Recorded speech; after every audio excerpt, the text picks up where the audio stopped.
Sud Radio, on décrypte le monde. On décrypte le monde avec notre invité Jean-Louis Thiriot. Bonjour à vous.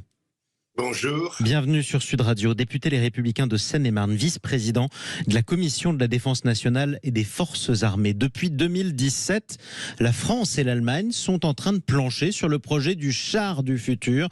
Il devait notamment remplacer le char Leclerc à terme. C'était un char franco-allemand. Et voilà Tipa. On apprend cette semaine dans la presse allemande que l'un des membres industriels allemands de ce projet du char franco-allemand est en train de s'allier avec des Suédois, des Espagnols et des Italiens pour en faire un autre, mais dans le dos des Français. Pourquoi l'Allemagne veut la peau du char franco-allemand, Jean-Louis Thiriot ? Je ne sais pas si l'Allemagne veut la peau du char franco-allemand. Ce que je sais, c'est que la coopération avec les Allemands est extrêmement compliquée depuis de nombreuses années en matière militaire. Il faut quand même revenir un peu en arrière. On s'est fait planter sur l'hélicoptère de combat Tigre, la remise à niveau. On s'est fait planter sur les avions de patrouille maritime. Les Allemands sont partis seuls dans un programme de défense antiaérienne, l'initiative européenne Sky Shield. Et aujourd'hui, on a un problème avec le MGCS.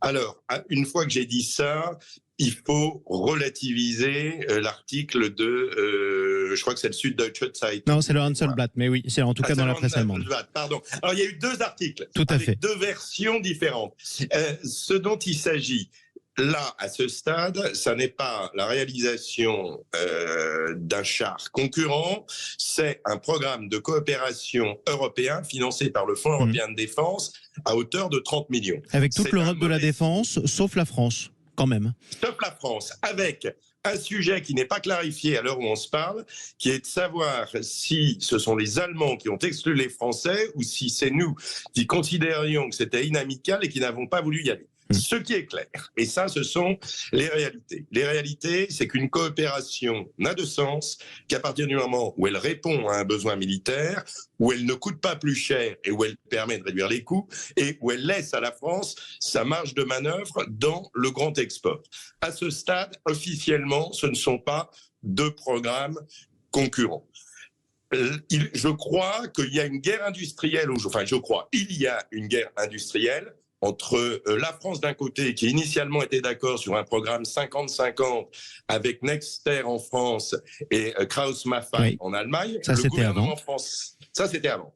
Le gouvernement allemand a imposé l'entrée dans le dispositif de Rheinmetall et évidemment, nous n'avons pas accepté, c'est très bien, que ça change cette répartition. Donc c'est très compliqué d'arriver à ce qu'avec trois acteurs, on ait la même clé de répartition. Ce qu'il faut qu'on ait en tête, c'est que je crois que chaque pays aujourd'hui joue la solution du plan B pour essayer de contraindre l'autre à avancer dans une négociation qui est encore en cours. Les Allemands nous font comprendre par ce message extrêmement inamical, sans vous, on peut le faire. Nous y réfléchissons, mais aujourd'hui, il n'y a pas d'annonce à un autre plan B. Nous avons Nexter qui a été capable de présenter un prototype qui était l'EMBT, qui a été présenté en 2020. Nous avons une excellence en matière de canon, nous avons une excellence en matière de connectique, donc théoriquement, on serait capable de le faire.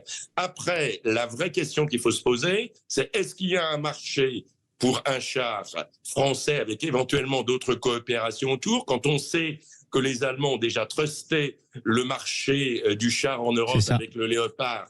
Et ce qui est plus grave, à mon avis, que ce qu'annonce la presse, c'est un député SPD qui a Rheinmetall dans sa circonscription, il ne faut pas l'oublier, qui a dit le MGCS, ça coûte trop cher, il faut abandonner.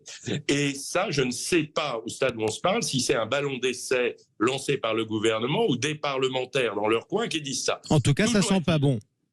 Ça sent pas bon. Alors moi, si vous me posez la question comment je vois l'avenir, je vous dis qu'il est très malade, mais qu'il n'est pas encore en coma dépassé. Oui.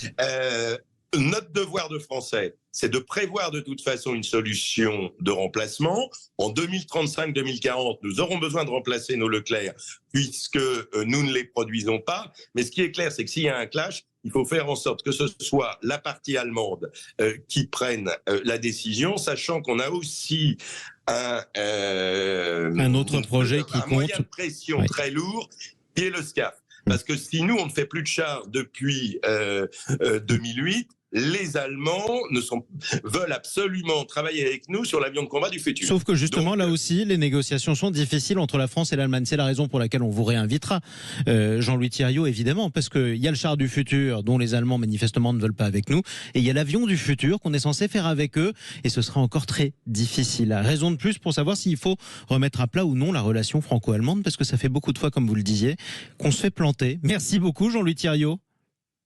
merci à vous. Député Les Républicains de Seine-et-Marne, vice-président de la Commission de la Défense nationale et des Forces armées. On vous réinvitera avec plaisir sur Sud Radio une prochaine fois. Tout de suite.